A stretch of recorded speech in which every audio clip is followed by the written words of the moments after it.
أعوذ بالله من الشيطان الرجيم بسم الله الرحمن الرحيم وإذ قال موسى لقومه إن الله يأمركم أن تذبحوا بقرة قالوا أتتخذنا هزوا قال أعوذ بالله أن أكون من الجاهلين. سورة بقرة دا آيات نمبر 28. وإذ قال موسى لقومه كلچ اویل موسی علیہ السلام خپل قوم لره ان الله یأمرکم یقینا الله عز وجل تاسو امر کوي ان پدې تذبحوا بقرة چې حلال کوي غوا. قالوا هغوی اویل اتتخذنا آیا تمر ګرځه هزوا مسخره او ټوکی. قال اعوذ بالله ان اكون من الجاهلين.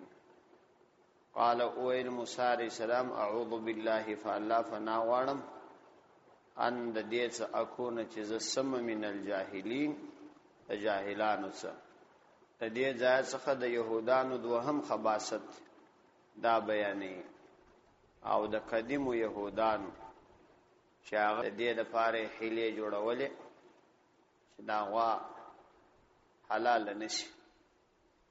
مرقات کې مولا علی کاری رحمت الله علیه را نقل کړی دي چې د دې اصلي وجه داوه چې په بنو اسرائیل کې یو کسو یو بل چاته دا ویلی وچته دا سالور ما تراکه هغه انکار کړی وږي نو بیا د په دې وجه هغه قتل کړی او د قتل ورسته هغه په یو بل کلی کې غرزولې نو بیا د خپل او څملګری ور سره وا د هغه کلی پر خلکو باندې اعتراض وکړي. اعتراض ور باندې وکړي چې د ازمر سړی تاسو وجري. یو وجه ذالک ده تفسیر تبری او بغوی دواړو به وجه ذالک نه چې اصل د اکا زوی وو او اولاد یې نه درلودلی او ډیر مالدار وو نو یې د مال په خاطر باندې چې هغه مړکی میراث دی یوسي هغه مړکی بیا یې په یو بل کلی کې وغورځوي او د هغه کلی د خلکو سره دعوا کړه چې دا تاسو زمر دا کازوی راوځي نو دعوو په وجه باندې دواړه کلی پر دې باندې سره سلاس و چې درځي موسی عليه السلام ته ورس او په موسی عليه السلام به دا مشکل حل. روایتو څخه د معلومی دي چې دا هغه وخت پیښ شوی دی چې دا وخت کې د تورات نازل شوی نو د تورات د نزول څخه کې دا قصه پیښ شوی ده ولی په تورات کې خو بیا د قاتل او د مقتول هغه شرعي سلسله معلومه و بیا دون خبره ته ضرورت نه پیښ. نو موسی عليه السلام دی تویل چې تاسو یو غوا حلال کړئ هغه غوا چې حلال کړه د هغه په یو حساب باندې د غمړی وਹੀ هغه براژوندې شي او خپل قاتل به وشي. او دوی داسې د حق لري قوم وو د باطل په منلو کې تلوار کاوه او د حق په منلو کې به ډیر زیات پښتني کول. سامری چې ګلګي ورته جوړ کړي ولداستا سي رب دې ټول دستي ورته پر سجدا سو هیڅ پښتني شروع نه کړي چې دا بني رب. لیکن کله چې بیا موسی عليه السلام ورته ویل چې دا وا حلاله کې پښتني شروع کړي دا بڅنګ غواي دی بڅنګ رنگي دا پښتني شروع کړي نو دا حلباز قوم وو. نو روانو آیاتو کې الله عزوجل د دوی یو بل جنایت بیانې چې دا عادت و چې د حق څخه ځان کشي انو یو بهانه او بل بهانه لټوله. وإذ قال موسى لقومه إن الله يأمركم أن تذبحوا بقرة کله اویل موسی علیہ السلام لقومه خپل قوم لرا ان الله یقینا الله عز وجل یأمرکم امر کوي تاسو ان پدې تذبحوا بقره چې تاسو حلال کی غوا یو غوا حلال د دې مذکر وای سور راځي سور.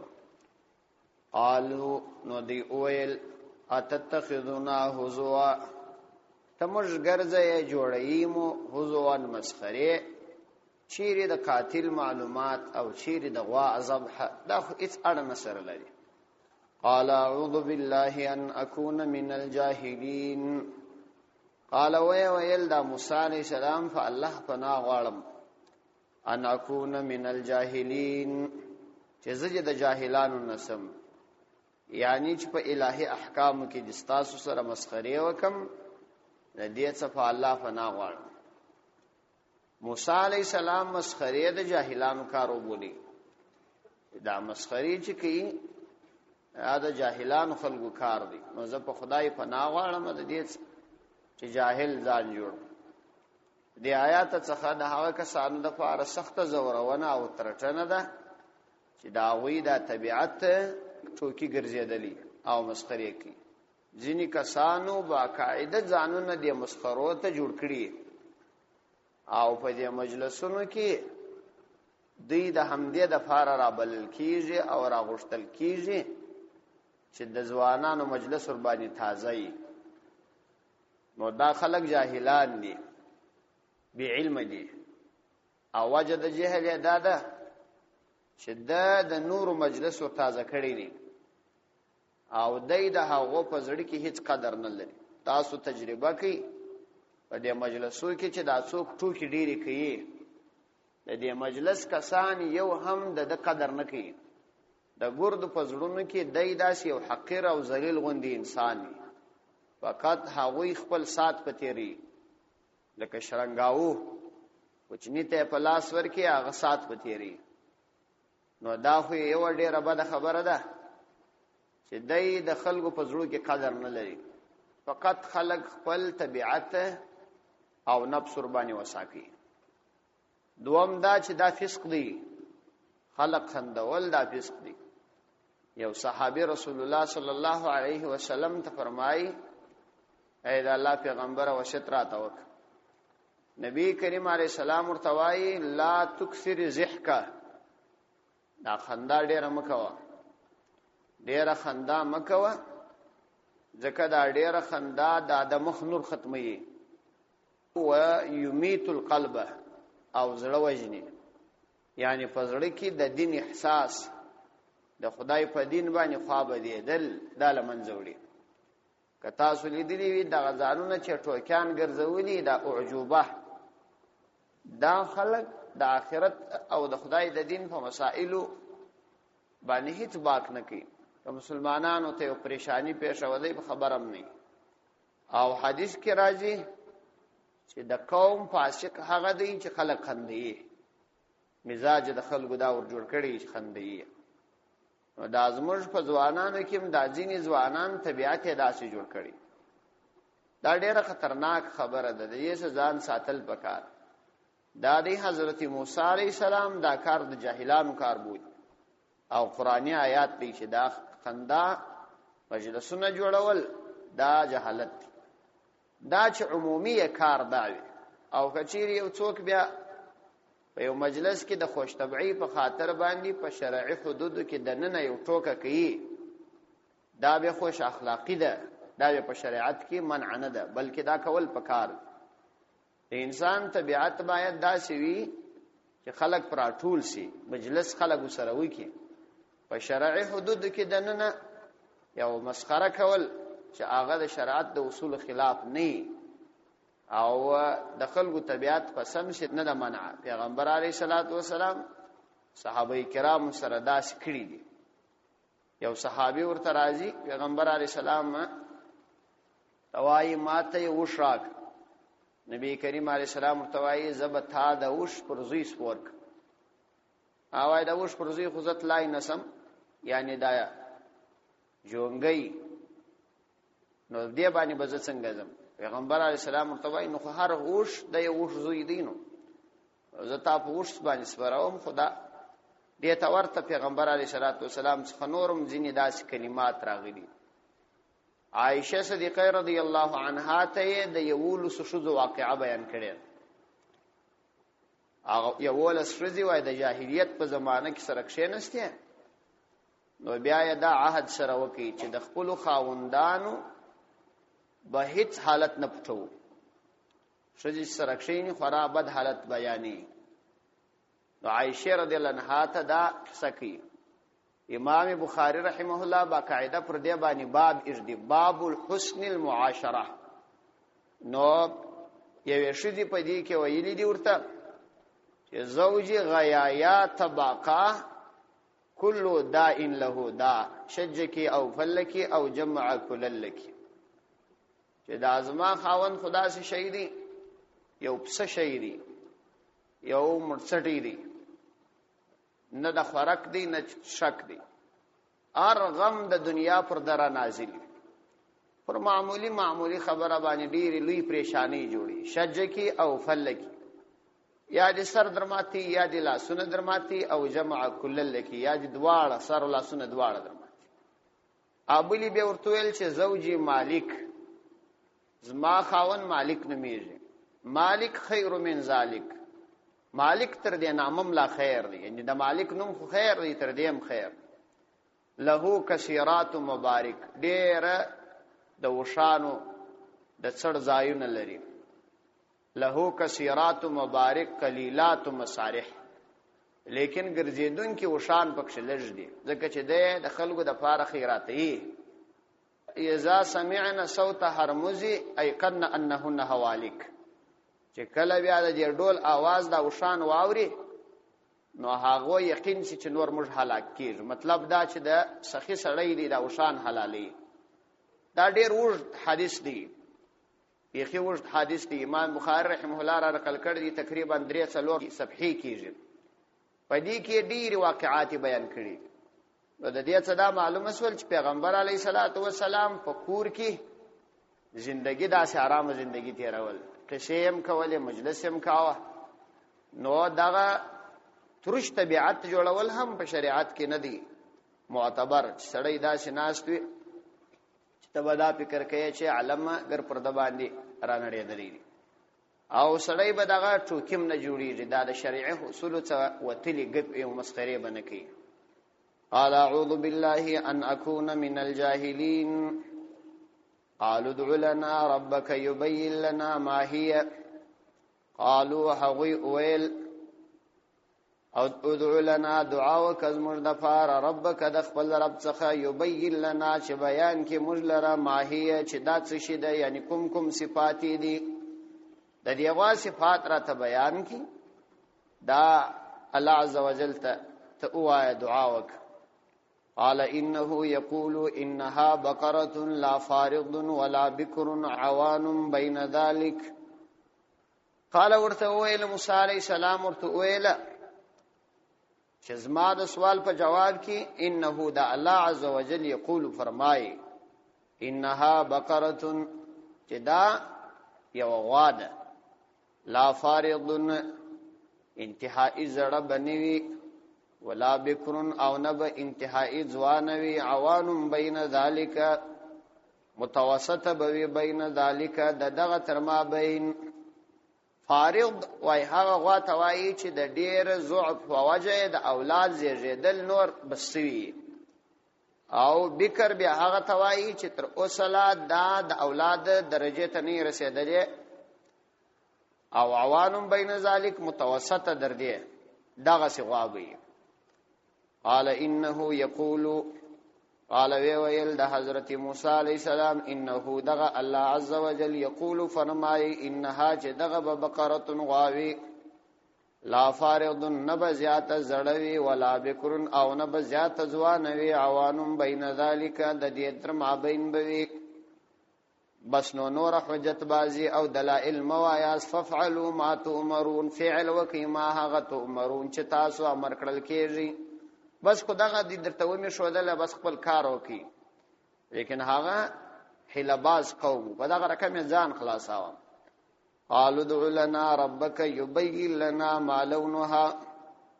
قالوا دي ويل ادعو لنا ربك وعلى دعاوك لنا زمج دفار ربك د خپل رب څخه يبين لنا ما لونها چې بیان کې زمج دفار ما لونها چې رنگ وې سره کم وي. ما لونها رنگ چدي. قال انه يقول انها بقره صفراء فاقع لونها تسر الناظرين. قال ویل دا موسی علیہ السلام انه دا الله عز وجل استاسد فرمایش مطابق ما ته فرمایي یقول فرمایي انها چ یقینا بدغه بقره یوغاوی صفراء جړبوي فاقع لونها لرنگ به کاملا صفاوی یعنی کامل جړبوي فاقع لونها یعنی کامل جړبوي لونها رنگ تسر الناظرین چې کتون کې خوشاله کی دا پورا جړ شي رنگ انسان خوشاله کی دا د سرو زرو رنگ جړ دی چې ارڅو کې وویني قربان عاشق سي قال انه يقول انها بقره صفراء دا الله سبحانه وتعالى فرمای انها بقره صفراء دا بجړوي واقع لونها رنگ به کاملا صفاوي تسر الناظرين واقع ترجمه دا ده یعنی کاملا جړبوي لونها رنگ تسر الناظرين چې کتونګي خوشاله کی لیدونکي چورته ګوري قالوا ادع لنا ربك يبين لنا ما هي قالوا دی اویل ادع لنا دعا وکز مجد فارا ربک د خپل رب څخه یبین لنا چې بیان کې مجلره ما هي چې دا بچی شي یعنی د دې بکم کوم صفات اول چې کوم سوال کړیو هغه اول سوال بیا را تکرار او نو په هي سره خو د یو شی د ماهیت څخه سوال کول کیږي دا دی دلته د هغه شی د اعراض څخه سوال سوی معلوم اسول چې هو او هي یوازې د ماهیت د فار ناراضي لکه مناطق چې وای چې په هي سره د یو شی د ماهیت څخه سوال کول کیږي ماهیه دا بڅنګوي یعنی څنګه صفات بلري مطلب دا چې د اول سوال په جواب باندې مشسر نه دی خلاصوي ته ش واضح کړ ان البقره یقینا وتشابه علينا فرمج مشتبه سول دا غوا په مش باندې مشتبه سوله وإنا إن شاء الله لمهتدون وإنا او یقینا مج ان شاء الله کالا عز وجل اغاړي لمهتدون خامخا هدایت پیدا کو په اخر کې دا دی ان شاء الله اویل کینه ویل نو دا همیشه د پاره تر قیامت پورې به دا غوا پیدا کړي نه وای نو دی اویل ان البقره یقینا وتشابه علينا فرمج مشتبه سول وإنا إن شاء الله لمهتدون وإنا يقينا مج إن شاء الله كالله عز وجل اغشتلا لمهتدون نو لا رب پیدا کو دا خپل مقصد ته ورسید قال انه يقول قال ويل دا موسی علیہ السلام انه دا الله عز وجل يقول فرمای انها بقره یقینا دغه غواده لا ذلول مستعمله بنوي تسير الارض چمزکه یوي کوي ولا تسقي الحرث او نبا کشت وبکوي نبا په دې باندې د کشت لپاره کوشش کوي چې وب پراکشل سوي او نبا داس غواوي چمزکه یوي کوي بلکې کاملا بد دې څخه صفای لا ذلول د ذلت څخه سوي دي یعنی مستعمله بني هغه استعمال خو نه په دادو طریقو باندې دی چې هغه به یا مزکیه وکړي حل به چلولي او یا به وب پراکشدي نو دا بغواوی لا ذلول مستعمل بني تصير الحرث هغه استعمال نو دا دی چې تصير الحرث یو کوي به الارض مزکه تصير الارض چمزکه به یو کوي ولا تسقي الحرث او نبا کشت وبکی مطلب دا چې تعجب او غریب بنی لیکن صفات عمده صفات به داوی مستعمله بنی وایو کسوم زکه کیه وای اچولی وم زکه په یوه کول انو دې خلکو ترتیب داوی چې د داغوی دا یو طرف لږنه کې کوژ ور وتړي بیانو دای راڅرخي خپل دا مزکه یوي کوي او دا بزګری یا دا مزکه والا بل ځای کوي کار باندې اختی نو هغه بل ځای کار وته کی په غاړه یو زنګولا ور جوړولي چې دا رنگ आवाज اوري نو دای په دې پیر چې هغه را سرخه کار کوي کله چې आवाज ودرې نو بیا نارب شو کی هغه بیا شروع نو یو منطقي طالب ورته راغلیو دی بزګر ته ویلی و چې دا زنګوله دی ولې په غاړه ورزړولې ولدا مې د دې لپاره په غاړه ورزړولې ده چې دا زنګوله आवाज ورک شي نو زه خو بل ځای اخته یم په دې باندې پوه شم چې دا ولاړه ده نو بیا غږ پسې وکړه ولکوه درېدل او سر یې داسې کاوه بیا څه کوې ول د خدای ورته وګوره زه اوس دا غویانم په منطقو اموخته کوي ولا تسقي الحرث مسلمه لا شیه فيها مسلمه سالمه بوي روغه رمټه بوي لا شیه فيها هیڅ عیب پکښنی هیڅ داغ به پکښنی لا شیه دا د وشیون څخه سوی دی لکه وعدن بیا یا غواو تللی په مقابل کې تار غلې عیدتون پر کم قانون جاری دی مسلمه لا شیه فيها روغه رمټه بوي لا شیه فيها هیڅ قسم داغ به پکښنی وي قالوا الان جئت بالحق قالوا هغوی اویل الان اوس جئت تاراتګوکی بالحق فحق سره اوس نیمشته د حق خبره وکړل یعنی علائم دی ټول راته بیان کړي فذبحوها نو دی ذبح کړل وما كادوا يفعلون وما كادوا او دین و يفعلون چې فعل دی وکړي یعنی ځانونه خو یکشله پزړ کې دا نه خوښه جدا کار وکړي په اخر لاري ګرد پر ودرېدلې نو یو کړل قالوا دی اویل الان جئت بالحق الان اوس جئت تاراتګ وکي بالحق فحق سره غرض دا جواب داس ول فذبحوها نو ذبح کړل وما كادوا يفعلون وما كادوا او دین و يفعلون چې دا سفیل وکړي نو دا کار کاونه او اسه الله تعالی ور باندې وکي پزړه دا نه غشت دا الله عزوجل د دوی یو بل جنایت بیان کړي چې په دوی کې بل دا طبيعت وو چې د دین په مسائلو کې حیلې ډېرې لټولې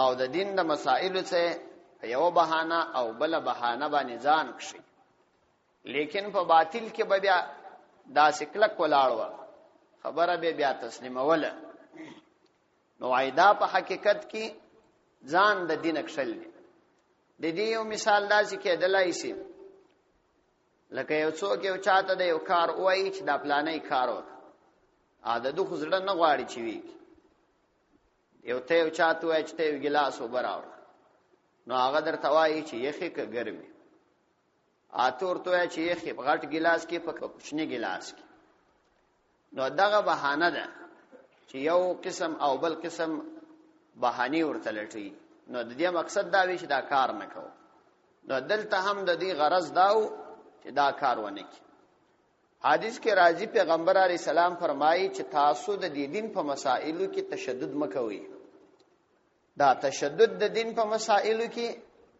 مطلب دا چې د خپل مزاج د دین په مسائلو کې ورګډول دا مکوئ ځکه بیا به پر تاسو تشدد وسی سختی به در باندې وسی یعنی په مزاجو کې به مو دا سختی بیا کشینی کڅه هم پیغمبر علی السلام صاحب وحی او د دنیا تتللی دی نور خلون شرعي احکام ناراضي لیکن بیا به مو دا سختی په مزاج کې کشینی لکه داغه بنو اسرائیل چې تشدد پر خپل ځان باندې وکي الله عزوجل پر دی باندې تشدد وکي حدیث کې راځي ابو داود شریف را نقل کړی دی چې لا تشددوا علی انفسکم پر خپل ځانو باندې تشدد مکوئ سختی مکوئ فیشدد علیکم فرتاسو به تشدد وکړل شي سختی به در باندې وکړل شي فإن قوما شددوا على انفسهم فشدد الله عليهم زکه داس یو قوم و چې پر ځانو یې تشدد وکړي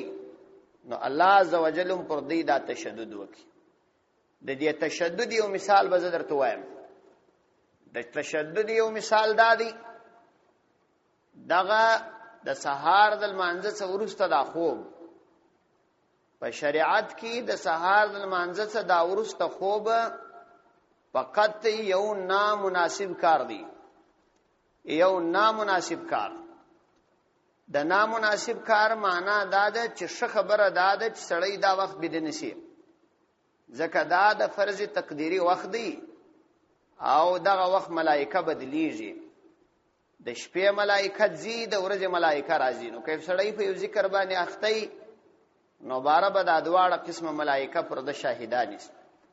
د بزرګانو معمول دا دی چې دا وخت کښینی. نو اوس پیغمبر علیه الصلاۃ والسلام یا صحابه کرام یا تابعین یا تبع تابعین په دې باره کې تر دغه اخواته نور هیڅ نه دی فرمایلی. نو دغه خوب صرف یو حدیث راځي چې نبی علیه الصلاۃ والسلام فاطمه رضی الله عنها کړه د سهار د لمانځه وروسته ورغلی، هغه بيدوا هغه ته ویل چې دغه وخت خوب د رزق د کمی سبب ګرځي. یعنی هغه ته دا ویل چې دا وخت خوب مناسب نه دی، دا نه دی ورته ویل چې دا خوب مکوه. اوس دومره مسله شریعت کې ثابته ده، لیکن په موږ کې ځینې کسان در داسې اندازې تشدد کوي په دې موضوع کې چې کدا وخت یو څوک بيد شو د دا ګمان دی چې دی یو ډیر حرام عمل کړي او یو ډیر ناروا عمل کړي. نو دا په شریعت او په شرعي مسائلو کې تشدد دی. دا تشدد در دې اندازې پورې رسیدلی دی چې اوس ګوري شرعي مسله دا ده. زموږ د امام ابو حنیفه رحمت الله علیه د مذهب عمده مسله دا ده چې په اصل کې په مسجد کې په هغه وخت کې جماعت افضل دی چې خلکو کثرت پکې کوي، چې خلک پکې ډیر وي. نو کچيري خلک پېشلمي تر اپورته کیږي نو افضل دا ده چې سړی دغه وخت چې دا پېشلمي ختم شو داسې یو شل دقیقې بعد جماعت ودري. یو خو به دغه ځوانان ګرد شرکت پکې وي کی بل خدا دې پېشلمي تر اپورته سول. دا پېشلمي یو عبادت دی او زموږ په قهاو لیکلي دي چې کڅوک د شپې عبادت تر اپورته سو او بیا خوب ورتلی سهار د لمانځه وروسته فوران بيد سو، دا نامناسب والی لا ختمیږي، دا نامناسب والی لا ختمیږي. نو دغه کسان چې راپورته سول پېشنمی ته پېشنمی یو عبادت دی دا یو کوي. نو دا که خوب ورتلی د لمانځه وروسته بيد سو استاوان بخښ نسته، هغه نامناسب والی لا لمنځي. ځینو کسانو په دې دماغ کې دا خبره په خسوي ده، دا تشدد په مزاج کې پوښوي، پر خپل مزاج باندې ټینګ ولاړوي، هیڅ شرعي اصل نه لري. دا غلمونز بالکل داسې وخت کې چې لمر فراقتونی یو لاستیک کې 15 دقیقې مخکې درېږي، دا ټول خلک تر هغه وخت انتظار کوي. اوس خو کده دغه کس طبيعت داسې جوړ شوی دی د ته خوب نه ورځي نو نور ته خو ورځي دا خوب بیا دام وای د المنځ دا وخت نسی کی، دغه تشدد دی. نو د دې څخه ځان ساتل پکار او دغه وخت المنځ کول دا پروژه کې چې وختي کېږي دا بالکل زموږ د امام ابو حنیفه رحمه الله د مذهب سره 100% مطابق دی. ځکه اصل کې غرض په جماعت کې د خلکو ډیروالی دی. کم وخت چې خلک په مسجد کې ډیرېدل هغه تر ټولو ښه وخت. نو مزاج په دین کې ورګډول دا تشدد دی او دا په مشکل ست دا یاو. بل د تشدد مزاج موږ او تاسو دا دی چې موږ او تاسو په ځینو شانو کې شریعت کې ثابت نه دون ډیره تنګی نه راغلی په سختی کوو. دا لنګوټه ده، لنګوټه عبد الحی لکنوی رحمه الله وایي په خپل فتاوا مجموعه رسائل کې دی لیکي، تاسو بیا وګورئ عربي عبارتونه یې مستا او زموږ تمام فقهاو دا مسله لیکلې چې بیل لنګوټه هم لمونځ کېدلای شي، لیکن موږ تر داسې اندازې په دې کې تشدد کړی دی چې یو امام بیل لنګوټه لمونځ راکړي د جماعت افساخ دام تشدد دی. ځکه موږ شرعي حد نه دی معلوم کړی. لنګوټه افضل عمل دی، د یو افضل عمل په پاتې کېدلو باندې لمونځ نه خرابېږي، د افضل عمل په پاتې کېدل لمونځ نه پاسېږي او نه لمونځ مکروه کېږي. او افضل خدا ده چې باید امام لنګوټه وتړي، که یا پر سر درد وي یا یو بل وجه لنګوټه ونه تړل او لمونځ یې ورکړي، د خلکو طبیعت دا ګرځېدلی دی چې دغه کس لمونځ صحیح نه بولي. بیا نو وروسته یو چیمیګویانې شروع شي، یو سلسله د خبرو روانه چې دغه خبرو په وجه ځینې کسان د علماو په اهانت کې العیاذ بالله کفر ته رسېدلي. دا تشدد دی. نو پیغمبر علیه السلام فرمایي تاسو دا تشدد مکوئ، او نرمي کوي. شریعت چې مسائل څومره دي هغه کافي دي، په دې کې سختی کول نه دي پکار. چې دا الله پیغمبر نه د کړي سختی نو مشتو کې چکوي، سختی پکار نه ده. ها په ځینو مسائلو کې چې سختی ده په هغه کې بیان کوو. د مثال په توګه د زموږ طبيعت داسې جوړ، په وادي کې عکسونه اخیستل حرام دي، په عام وادي کې هم اخیستل حرام دي، کداغه چې چا اخیستل هم حرام. لیکن داغه ځوانان او داغه سپینجری بیا په نکاح کې ناس دي، امام صاحب هم ناس دي، خطبه موای، الته قرآنی آیات روان دي، ورته وایي چې یا ایها الذین آمنوا اتقوا الله. دلته عکس کړی د قرآن سره صراحتا ټکر روان دي. هغه درته وایي د خدای و بیرېږه ته عکس اخلي، هغه وایي د خدای و بیرېږه، الله درته وایي زما ته و بیرېږه ته عکسونه اخلي. دغه امام صاحب مبارک او دغه سپینځنې مبارکانو مشران دا ناس دي، یو هم دا نه ورته وایي چې دا حرام عمل دی چې باندې کې. امام صاحب خو بلا مجبور یو علت بیان کی، ا د امام پر طرف زه درېږم، کڅان داغه د فارم دا روا کار نه دی، لیکن هغه به یو وجه بیان کی چې ورور زه خود مسجد یو امام خو به هغه وای درې شان چې دي تر اوسه پورې نه دي ګران شي، دا به نه وایم. نو امام خو به هغه یو امام دی، هغه به ورور که په محل کې زه خوابه دي سم ام بزنی زما، او کله خان صاحب یا اجي صاحب خوابه دي سينو ام بزم. نو زما ویل به څه فائدہ ورته وي کی. هغه امام خو بلا په دې ځان خلاص کی، که څه هم غاړي د په دې نه خلاصي دی، باید وایي چې نه منع کول ولاړ باید سجنه. لیکن دغه کسان چې دا مسؤلین دي، دا سپینځری دي یا د دیواده مشران دي، د دې به اشدي غاړي باندې دي، دا خو د دې کار دی، د دې واده دي څنګه نشي منع کوي. لیکن په دې ارتباط به تشدد نه کوو، ادا تشدد هم نه دی، ځکه دا سختی شریعت وایي وک کدی دل توکړه و یار دا فلانه مولا ډیر سخت بیا ته مولا وای ډیر سخت بیا ته، لیکن الته پر لنګوټه باندې بیا خبره بل رقم. دا ولی د دې بنیادی وجه به زه درته وایم. بنیادی وجه دا ده چې موږ دین د خپل مزاج مطابق جوړ کړی. په کوم ځای کې چې دین د کوم شي امر را تکي، کز موږ طبيعت قبلوي بیا کوو، کز موږ طبيعت نه قبلوي بیا نه کوو. الته بیا بهانه لټو، دغه تشدد دی په دین کې. نو پیغمبر علیه السلام فرمایي تاسو تشدد مکوئ، کوم تشدد وکي دا مزاجونه بمبار سخت، دا تشدد بمبار طبيعت وګرځي. اوس دا تشدد د زموږ طبيعت ګرځیدلی. د مثال په توګه د دې ډیر نور مثالونه هم تاسو خپل بیا لټولای شئ. پیغمبر علیه السلام فرمایي ولو اخذوا ادنى بقره، کداغه بنو اسرائیل یو معمولی غوا اخسته وای وذبحوها ذبح کړي وای لاجزات عنهم، نو د دوی څه بجائز سوی وای. مطلب دا چې مقصد به په پرسوي وای، ولکنهم شددوا، لیکن دون خبره د دوی تشدد وکي، سختی وکړه. وتعنت موسی علیہ السلام ته تکلیف ورکي، فشدد الله، نو الله عز وجل پر دوی سختی راوست. دغه اندازې ته ورشي. د دې تشدد څخه ځان ساتل پکار. فکورو کې هم زموږ طبيعتونه د تشدد طبيعتونه دي، په کاروبار کې هم دي، لیکن په ځینو مسائلو کې د شریعت به انتهایی زیات سہولت کو، دا به پریږدو. وذبحوها وما كادوا يفعلون. نو دی اغاول حدیث ابو داود را نقل کړي او دا دوم حدیث الدر المنصور را نقل کړي. وَإِذْ قَتَلْتُمْ نَفْسًا فَادَّارَأْتُمْ فِيهَا وَاللَّهُ مُخْرِجٌ مَا كُنْتُمْ تَكْتُمُونَ. او هغه وخت هم در فیاد کی قتلتم نفسا چې تاسو قتل کی یو نفس، فدارأتم نو تاسو یو دبل جګړه وکړه، فيها دغه نفس مبارکی، والله علی عز وجل مخرج نشکار کوم کی دی ما ده هغه کنتم تکتمون، ما ده هغه کنتم چې تاسو واس تکتمون پټویمو. اوس دلته الله عز وجل د دوی یو بل جنایت بیانوي. هغه جنایت دادی چې د حرص د مال په وجه او یا د نفسانی خواهشاتو د پر کولو په وجه خلق وجله، دا یو بل بد طبیعت دی. په دې سره به د یو بل سوال جواب هم وشي، هغه دا چې د غوا واقعه او د قتل څورسته باید بیان شوی وای.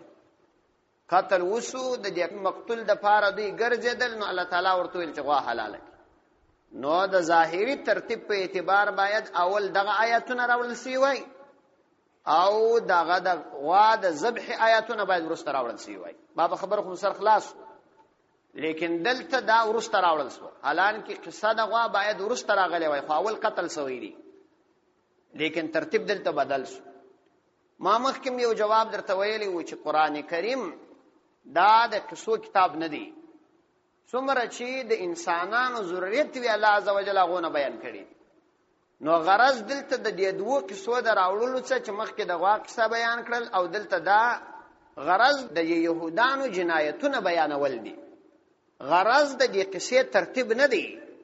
نو یو واری د غوا په فصله کې د دې حلیه او د دینه ځان کښل دا جنایت بیان کړي او دا جنایت بیان کړي چې پیغمبر ته ویل چې پر موږ مسخره کوي، او دلته به دا جنایت بیانې چې د مال د حرص په وجه خلک وجل یا د نفسانی خواهشاتو د پوره کولو د پاره خلک وجل.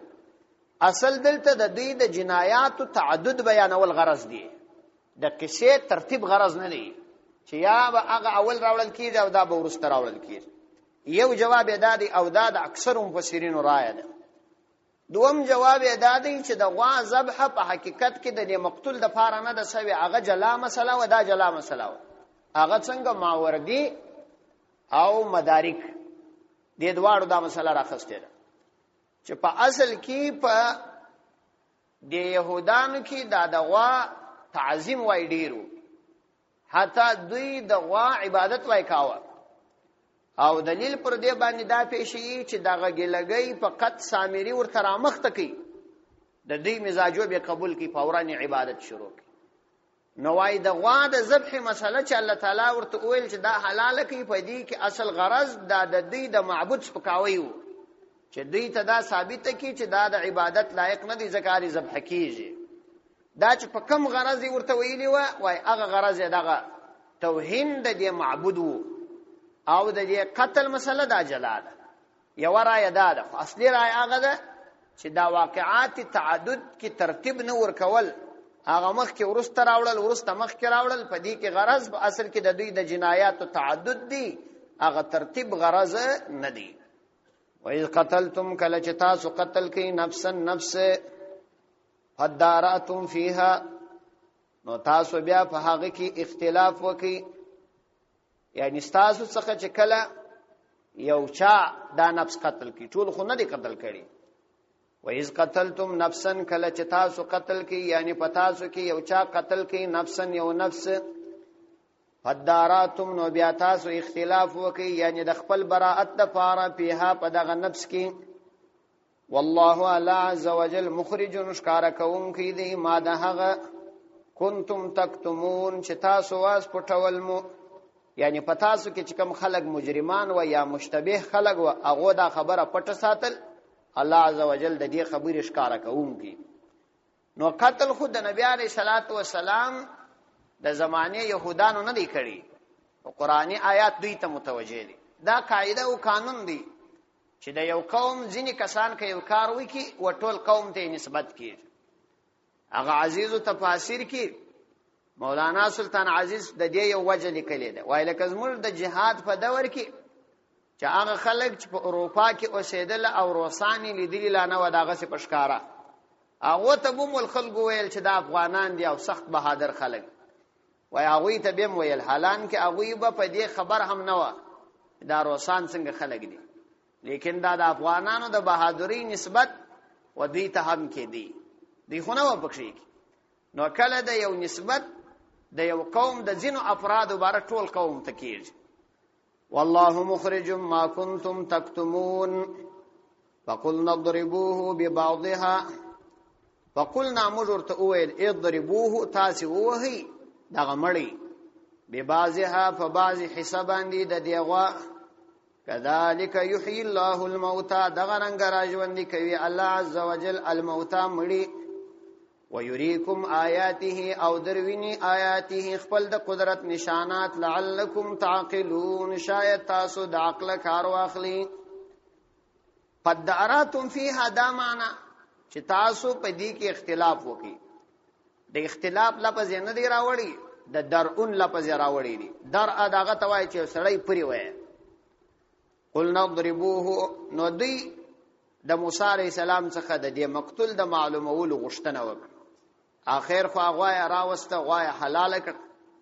نو بار موږ ورته ویل، نو دی چې کله د غوا حلال کړه د غوا د ذبح امر ورته سویو، فقلنا نو موږ ورته ویل اضربوه، تاسو اوهی دا مقتول ببعضها په بعض حساب باندې د دې غوا.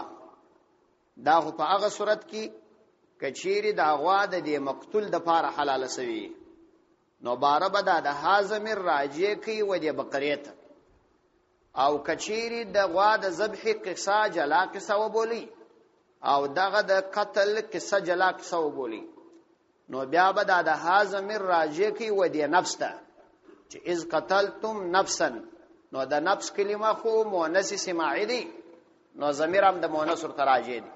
نو بیا مطلب دا سو چې تاسو دغه مړی په د خپل ځان په یو حساب وي، یعنی لاس د لاس سره وي یا پښه د پښې سره وي، دا په هغه صورت کې کدوی کیسه وبلل شي. او مشهور خو نو دا چې په دی غوا په حساب باندې وي. قل نضربوه ببعضها، نو تاسو اوهی دغه مړی په یو حساب د دی غوا باندې اره حصہ چې معلومه نه ده، نو هغه به فورا راژوندی سي. کذالک یحیی الله الموتى، دغه رنګ الله عز وجل دا مړی راژوندی کوي. نو هغه مړی په هوها مقدر عبارت بو سره شعر دی چې په حی اخبار ژوندی سو، چې ژوندی سو دا مقتول فورا راژوندی سو، د ژوند کېدو سره سمع د قاتل نومیات کی چې ځ پلان قتل کړیم، او فورا بیرته مړ سو.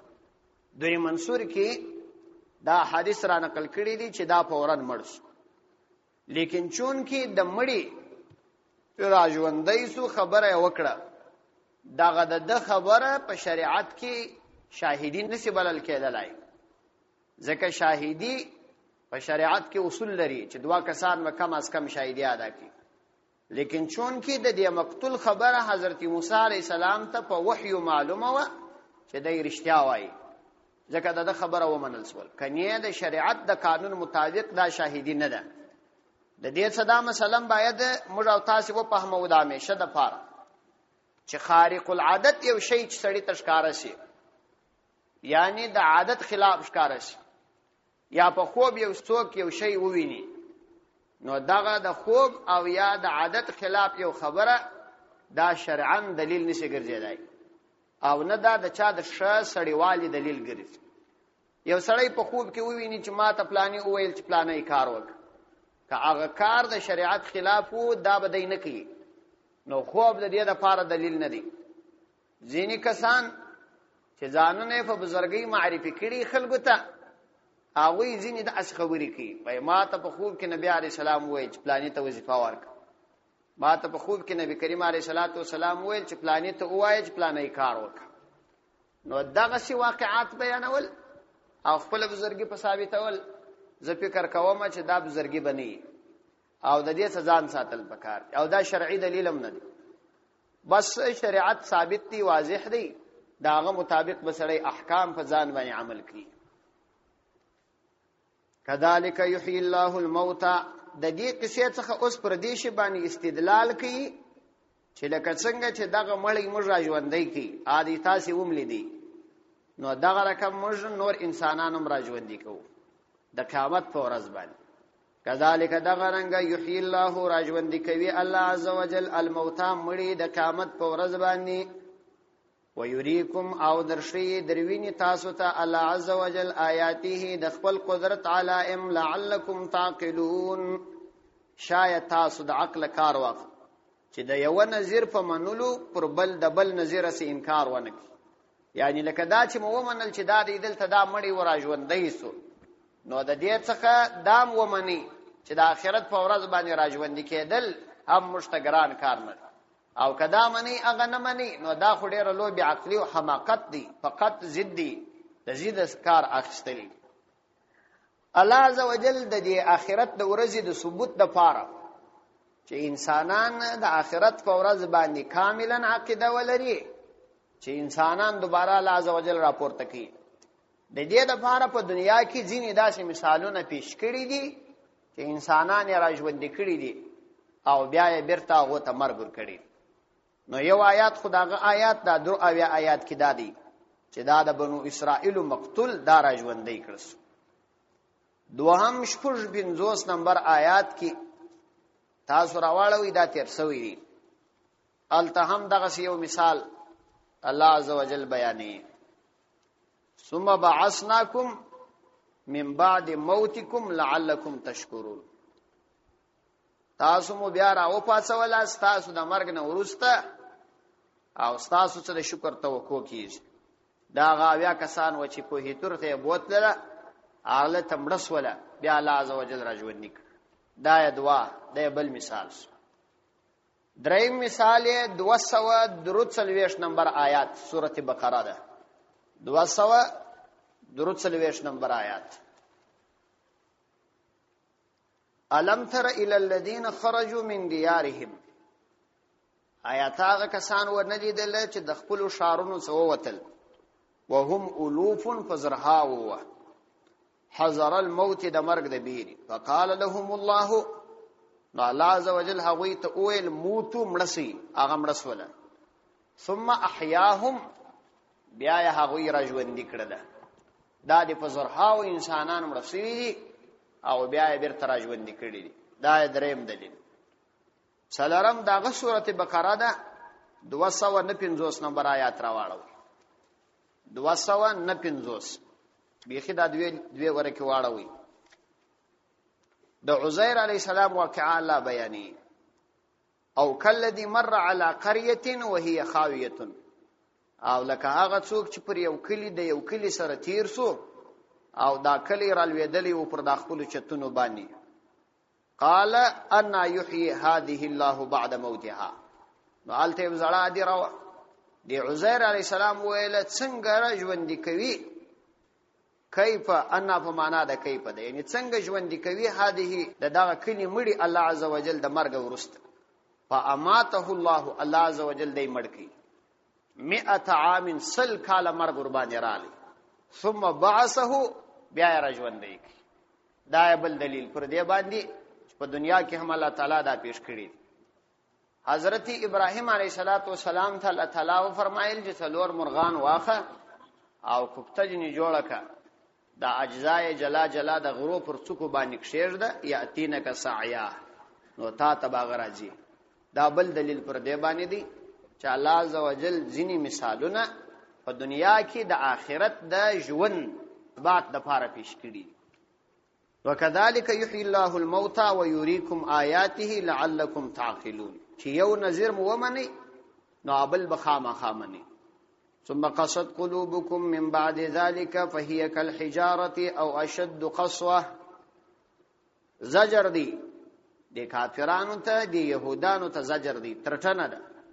ثم قست قلوبكم بیا سخت ول تاسو زړونه من بعد ذلك د دې نورسته فهي نو دا زړونه داسې سخت ول كالحجارة لک ډبره او اشد ډیر سخت قسوتن د سختی په اعتبار تر دې ډبریم سخت سوله. وان من الحجاره او یقینا بعض د ډبرو څخه لما هغه دی يتفجر منه الانهار چې بهیر داغه څخه ولي. وان او یقینا منها بعض د دې ډبرو څخه لما هغه دی یشقق چې چوي فيخرج راوز منه داغه څخه الماء اوبا. وان او یقینا منها بعض د دې ډبرو څخه لما هغه دی يهبط چرالویږي من خشیت الله د الله د بیری. وما الله بغافل عما تعملون او ندی الله عز وجل غافل ده هغه څه چې تاسو یې عمل کوي. زجر دی د کافرانو ته چې د داسې واقعات په بیانولو سره خدا په کار و چې تاسو کاملا ایمان راوړی وای او د دومره ډیرو دلایل په ویلو باندې باید تاسو زړونه نرم سی وای او د حق تعالی عظمت مو منلی وای او زړونه مو د خدای د بیر ډکسی وای. او تاسو زړونه د دې دومره دلایل باوجود داسې سخت ولا چې تر ډبرې لا هم سخت. په ډبره کې لا داسې ډبرې ستا چې د جینو څخه بيخي ډېری وبوي او ځینې داسې وي چې لږ وبو ورکی او ځینې د خدای د بیر سره اگیلی شي. او تاسو زړونه د الله عزوجل د دومره دلایل په وجه حرکت لا بخشرانه دا د دې بد حالت دی. په دې کې مسلمانانو ته یو ډیر عظیم تعلیم دی چې از ما بندگانو د ایمان خاوندانو دا يهودان دومره بد خلک دي، دا زړونه تر ډبروم سخت دي، تر اوسپنې او فولادو هم سخت دي. پام چې په غړو خبرو یې خطا نه وځي چې دین هم در سواخي او د دنیا سمو به ایمان آخرت ته ولېږي. د يهودانو دی غړو خبرو باندې مخطا وځي. الله عزوجل د دې حالت ته د مشت بیان، لیکن موږ د خدای د دین لريو، د الله عزوجل کتاب مشاته غرزولې. د يهودانو خبري چې د دوی د غربي رادیوګانو د خوا د یو فاسق فاجر د خوا وسی ټول یې ومنو او پر پاکو انسانانو بار ردونه او اعتراضات شروع. دا زموږ انتهایی لویه کمزوري ده او زموږ په زړونو کې د ایمان او د خدای د دین احساس ختمېدل دي چې موږ د قرآن د دومره ښکاره دلایل او آیاتونو باوجود د يهودانو خبرې منو. تاسو وګورئ څومره ډېر د دې بي بي سي څخه متاثر دي. ای بي بي سي دا وایي یا د غلامي رادیو دا وایي یا د نوري غربي رادیوګانی دا غربي رسنۍ چې د کفارو د طرفه جوړې دي او د هغوی په تنخواه ناست خلک پکښې کې نه په دین پوهېږي نه په انسانیت پوهېږي، خبرې هم نه زده او موږ ورسره متاثر. د دې معنا دا ده چې په موږ کې د اسلام او د قرآن ذوق ختم شوی، تبي نیولې سختې تبي د اصل خوند نه راته معلومېږي. فإلى الله المشتكى، دا افسوس ځای دی. ثم قصد قلوبكم، بیا سخت ول ستاسې زړونه، من بعد ذلك د دین ورسته زړونه مو سخت شوه. فهي كالحجارة، و دا زړونه داسې سول الله عز وجل فرمایي كالحجارة لکه ډبره او اشد قسوة، یا شدید سخت تر دې هم قسوة د سختی په اعتبار. دا او د پاره د تخییر دی، د تشکیک نه دی، ځکه الله عز وجل د شک پاک دی، هغه تخبار شي کامل علم دی. شک خو هغه چاته چې علم ناقص. یعنی تاسو د يهودانو د زړه د پاره دا مثالم پیښولای شي چې زړونه دونه سخت دي لکه ډبرې، او دا مثالم پیښولای شي چې زړونه تر ډبرې هم سخت لکه وسپنه او فولاد. وان من الحجاره، او د زیات سختی وجه یې دا د تر ډبرې د دې زړونه ځکه سخت دي چې په ډبره کې الله عز وجل وايي ځینې د قبولیت آثار شته. وان من الحجاره، یقینا بعض د ډبرو څخه لما هغه ډبرې دي يتفجر منه الانهار، چې را بهیږي دا غو څخه الانهار ولی ورسره بهیږي. ځینې داسې ډبرې وي چې ډېرې اوبه بهوي. دیږي اشاره و دې ته ده چې پر دې مځکه کې دا انسانان درې قسمه دي. یو هغه انساني چې خپل هم نیک عمل وي، متقی او پرهیزګار انسان، او نور خلک هم استفاده ورڅکي. او ځینې به داسي چې خپل خو نیک عمل نه لري خو نور خلک استفاده ورڅکي، او ځینې داسي چې خپل نیک عمل نه لري خو د نور خبره بیا حق خبره مني. په دې کې نه دا صفت وو چې خپل خبره منلې وای بل ته ګټه رسولې وای، نه دا و چې بل ته رسولې وای، نه دا بل د منل. وان من الحجاره لما يتفجر منه الانهار وان منها، او یقینا بعض د دې ډبرو څخه لما هغه دي يشققو چاغه وچودي چې وی فيخرج منه الماء، راوزي داغه څخه اوبه کڅه هم لږ اوبوي. وان منها، یقینا بعض د دې ډبرو څخه لما هغه دي يهبطو چراغيليږي من خشيت الله، د الله د بیري. نو تاسو په زړونو کې خو هیڅ قسم اثر نشته، هیڅ اثر نشته.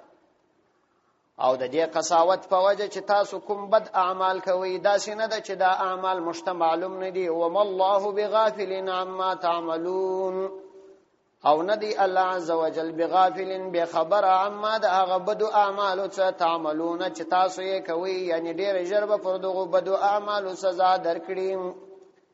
اوس دلته الله عز وجل فرمایي چې ځینې ډبرې د خدای د بیرې څخه راوګیل شي. د دې څه دا معلومه سول چې په دې ډبرو کې حس ته، په دې جماداتو کې چې دا جماد دی په دې کې حس ته، ځکه چې حس دا بیا موقوف دی پر حیات باندې. حس د یو شی حس بلا حیات کېدای نشي. نو دام جنې ثابت سول چې په دې کې حیات هم ستا، ژوند هم بخښه.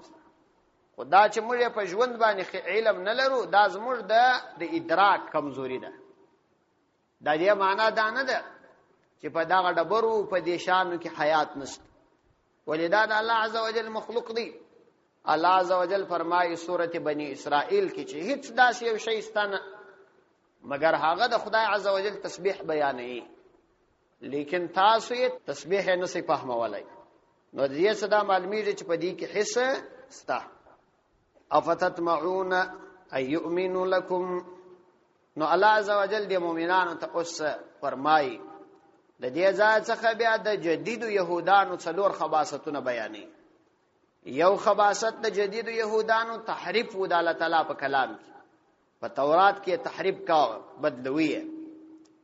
نو اول خباست بیانې، یعنی د دې ټولو قصو څخه علاوه یو تر دې هم خطرناک خبره د دوی څخه دا سوی و چې د تورات تحریف وکاو. نو اے مسلمانانو تاسو اوسم د دوی څخه د ایمان طمع لرئ چې ایمان براوي. تاسو اوسم د يهودانو سره د دې طمع لرئ چې تاسو ته به سړک در پوخ کی، او د دې طمع لرئ چې خیر به در تراوړي، د دې طمع لرئ چې تاسو ته به عزت درکې. څومره چې د يهودو د منی دومره بذلیل کېږي، څومره چې د يهودو د منی دومره بذلیل کېږي، او د يهودو د خبرو د منلو په وجه به اخر انسان ایمان د لاس ورکړي. د يهودو تمام نړۍ کې چې څومره نن دغه د پریشانی حال روان دا د يهودانو د لاس روان. په څومره اسلامي ملکونو کې چې څومره قتلونه روان دي، څومره انسانان په قتل رسیږي، څومره انسانان زیریږي. په ټول نړۍ کې وایي په دوهم جنگ جهانی کې هم دومره ډیر خلک مهاجر شوي نه لکه وسې مهاجر دي. از عربي نړۍ ته وګورئ څه حال دی. او څومره انسانان چې بنديان دي، وایي د دې نړۍ په تاریخ کې دومره انسانان نه دي بنديان شوي. حتی د غزموج په ملک کې په هغه تیرو انقلابو کې دومره خلک نه دي بنديان شوي لکه نن چې بنديان دي. او بنديان هم ګرد د خدای اولیاء بنديان دي الا ماشاءالله، ګرد علما طلبا دیندار خلک، ژری والا خلک بنديان دي، لنګوټه والا خلک بنديان دي. پرچې چې بنديان دي علت د بندي کېدو یې دادی چې دا وایي یقول ربي الله، دا خبره کوي چې ما رب الله دی. صرف په دې خبره بنديان دي. دا ټول مشکلات په ټول نړۍ کې دا يهودانو جوړ کړي. افتتمعون ان يؤمنوا لكم. افتتمعون آیاتاس تمع کوي ان د دې يؤمنوا لكم چاغوي به ایمان راوړي ستاسو د پاره، یعنی ستاسو خبره به ومني. وقد كان فريق منهم او يقينا ويودل د دوی څخه يسمعون كلام الله، د الله کلام به اوريدي، ثم يحرفونه بیا به د الله په کلام کې تغییر او تبديل راوستي، من بعد ما عقلوه رست در دې چې وبیم فهماوه، وهم يعلمون او غوي پدیم فیدل چې دا بدکار دي، پدیم فیدل چې دا بدکار دي، د خدای په کلام کې تغیرات راوستل. نو تاسو خبره بیا بني. افتتمعون ان يؤمنوا لكم وقد كان فريق منهم يسمعون كلام الله. دا د يهودو د ملایانو او د يهودو د تعلیم یافته کسانو خباست دي. درې ډلې بیانې په دې آیاتو کې. یو ډله یې بیا د امیانو ده او درېمه ډله یې بیا د بزرګانو ده. افتتمعون ان يؤمنوا لكم، آیاتاسو تمع کوي ان د دې يؤمنوا لكم چې دوی به ایمان راوړي ستاسو د پاره. وقد كان فريق منهم او یقینا ويو ډله منهم د دوی څخه يسمعون كلام الله چې د الله کلام به اورېدي. یا خدا معنا چې د الله کلام د حضرت موسی علیہ السلام سره په کوه تور باندې واورېدي، او چې قوم تراله د ځان خبري وروانه چولې. الله عز وجل په اخر کې دا وویل چې ټول مو په واسه پره یاغونه کوي، او د الله کلام بلا واسطه اورېدي او بیا خبري پکښ اچول. نو مراد به د دې څخه هغه مشران د دوی او یادا چې تورات به حضرت موسی علیہ السلام ورته ویلي وو، دوی به شوم فهماوه چې خبره ده، بیا به د ځان تغییر او تبديل پکښ راوست. يسمعون كلام الله د الله تعالی کلام به اوریدي ثم يحرفونه بیا به پاغي کې تحریف کاوه یعنی یا هغه کلام چې پر کوه توري اوریدلی او یا هغه کلام چې حضرت موسی عليه السلام به د تورات ورته ویلی او ډیر لطیفه خبر لاده ده من بعد ما عقلوه ورست تر دې بیا دا کار کاوه چې په به هم سول په و به هم فهماوه وهم يعلمون او حال دا و چې دوی په هدل هم دا چې دا موږ ډیر بد کار کوو فقط د نفسانی اغراض د پوره کولو د پاره دا کار کوو په دې کې هیڅ فائدہ نشته په دې باندې هم پیدل سورۃ آل عمران راواله وشپږ اویا نمبر آیات کې د دې خبرې تفصیل دی سورۃ آل عمران آیات نمبر 6 اویا تر 8 اویا پورې په دې کې الله عزوجل د يهودانو دا بدی بیانې ان الذين يشترون بعهد الله وايمانهم ثمنا قليلا یقینا هغه کسان چې رانیسي بعهد الله د الله په وعده باندې او ايمانهم او په خپل قسمونو باندې ثمنا قیمت قلیلا لولائک لا خلاق لهم دغه کسان چې دي هیڅ برخه نشته د دوی لپاره په آخرت په آخرت کې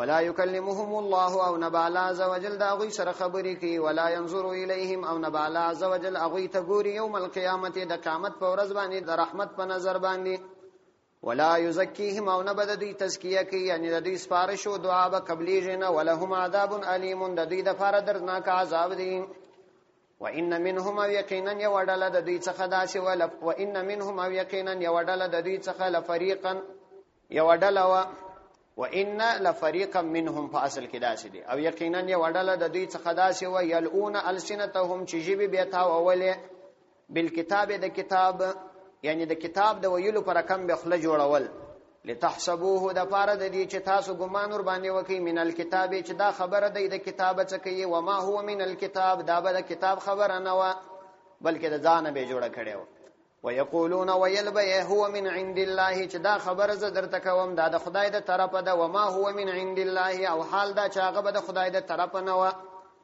ويقولون ويلبه على الله پر الله عز وجل باندې الكذب درواغ وهم يعلمون او دوی په دې باندې په هدل هم چې دا موږ درواغ وایو دی آیات یې شو وضاحت کړي قران کریم دا زدکی په ترجمه زدکی په دې باندې د سړی ایمان تازه کیږي او په دین پیږي د خدای په دین باندې کسړی ځان پوي د خدای قران نږدې کی نبی عليه الصلاه والسلام صحابه کرامو ته د قران کریم وروښو دي هر څم صحابه چې کځوانان او کسپنجری و کشجی و کدا عربي جبي او کدا بلی جبي بس دا د الله کلام ورته رامخت او د دې الله په کلام د هغه عقیده ور جوړه د خدای د کلام سره تعلق وسات حدیث کې راځي تعاهد القرآن د قران سره تعهد وکي دا قران ټینګ کې په دې خپل سينو پورې هو الذي نفس محمد بيده هغه ذات می قسم وی چې د محمد صلی الله علیه وسلم نفس او روح داغه په قبضه کې دی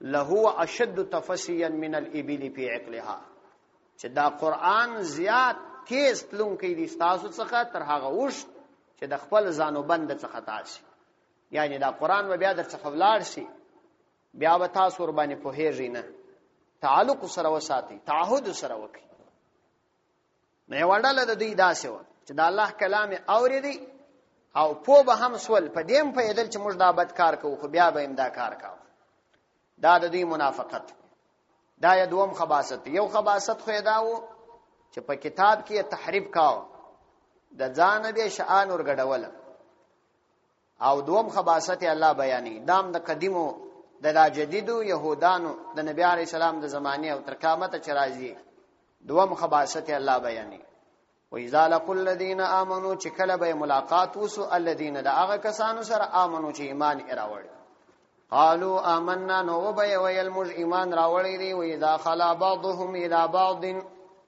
او کله چې به وګرځیدل بعضهم د دې بعض الى بعض وبعض لرا قالوا وبه ويل ناغه بعض ورتوي اتحدثونهم آیات سو بیانوي هغوی لرا بما هغه خبره فتح الله چې خلاص کړي دی الله عزوجل علیکم پر تاسو باندې لیحاجوکم د پاره د دې چاغوي دلیل ونیسي پر تاسو باندې به په دغه خبرو سره عند ربکم تاسو د رب پنځ د باندې افلا تعقلون آیا تاسو د عقل کار ناخلی نه پوهیږي دا د يهودانو دوی ډلې وي یوای منافق يهودان و یوای د اشکارا يهودان و دا منافقانو یې ځانونه ظاهرا مسلمانان معرفي کړي نو دوی چې وکاله د مسلمانانو مجلسو ته راغلل ځینې داسې خبرې به کولې چې مسلمانان په خوشاله شي نو دا به وایي په تورات کې د نبی کریم علیه الصلاۃ والسلام حلیه مبارکه داسې بیان شوی او په تورات کې هم د زکات امر راغلی دی په تورات کې هم دا امرونه راغلي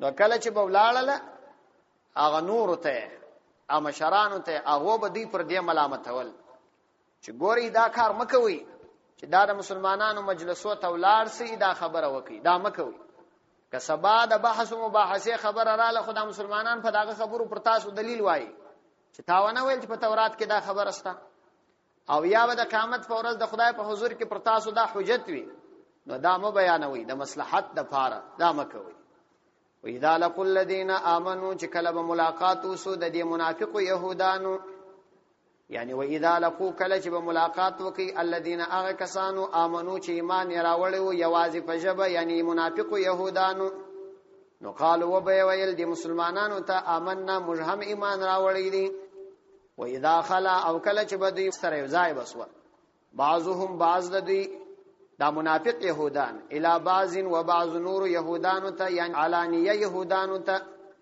نو قالوا وبي ويل دا علانیه يهودان ورته ويل اتحدثونهم آیات سو بیانوي و دوی لره یعنی دي مؤمنانو لره د دې خوشالۍ د پاره بما هغه خبره فتح الله چې خلاص کړي دي یعنی بیان کړي دي الله عزوجل علیکم پرتاسو باندې په تورات کې او دا خبره د دوی د دین د تایید د پاره دي آیات سو دا ورته بیانوي دا مورته بیانوي ولی لیحاجوکم د پاره د دې چاغوي بیا حجت بازی ونه کې دلایل ونه نسی پرتاسو باندې به په دغه خبرو سره عند ربکم تاسو د رب پنځ باندې د الله عزوجل په دربار کې یعنی یا په شریعت کې کچیرې تسې او محکمې ته حاضر سواس او یادا چې د قیامت په ورځ باندې دا ونه کوي یعنی هغه خبرې چې د مسلمانانو تایید پکېږي او په تورات کې مذکوري دي دا ودی مسلمانانو ته موایاست او موږ خود مصلحت په خاطر پټی کړی دي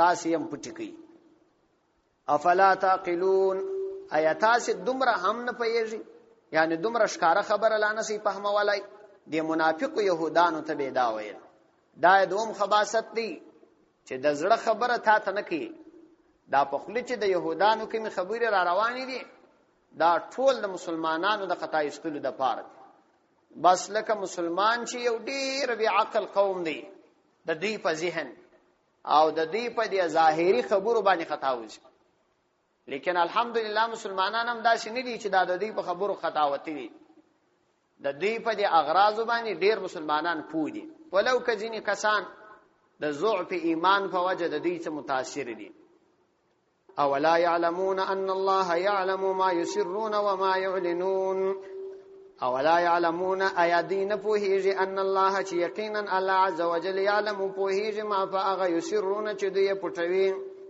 وما فاغ يعلنون چې دوی ښکارا کوي نو دوی چې دا خبرې په پټو مجلسو کې کوي دوی په دې نه پوهیږي چې الله عز وجل دا د دې د زړه پر ازونو باندې خبر دی او بیا مسلمانان په خبرې او لا يعلمون ايادين پوهیږي ان الله چې یقینا الله عز وجل يعلم پوهیږي ما فاغ يسرون چې دوی پټوي او ما فاغ يعلنون چې دوی ښکارا کوي ومنهم اميون دا دریم خباست بیانې دا به امیان دي یو ډله خو د ملایانو او دا بل ډله بیا د امیانو د امیان دا اختصوی دي د امون څخه مورتوای یا د نسبت چې ورته ولګول شي بار امي یعنی د مور لوی سوی لکه کښنی ماشوم چې د مور په غیږ کې په خط او په شینه پیږي نو خو د تعلیم د لپاره ضروری دي چې یا به یو مکتب یو مدرسه وای نو د مور سره چې رالوي شي نو طبعا به هغه په شان نه پیږي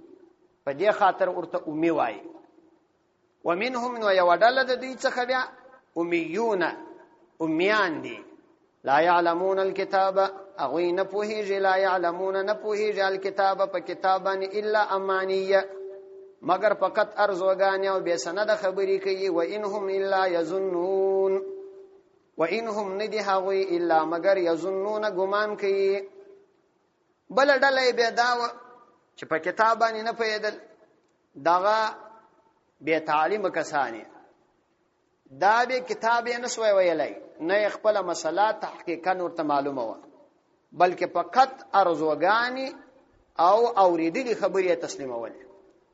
دا د يهودو بل صفت دی او دا د دې دریم خباثت دی چې الله عزوجل بیانې چې چا به ورته ویل بس دی به تسلیمول، د خبرې تحقیق نه کاوه، فقط د خپل نفس او د اوریدلو خبرو اتباع یې وکول.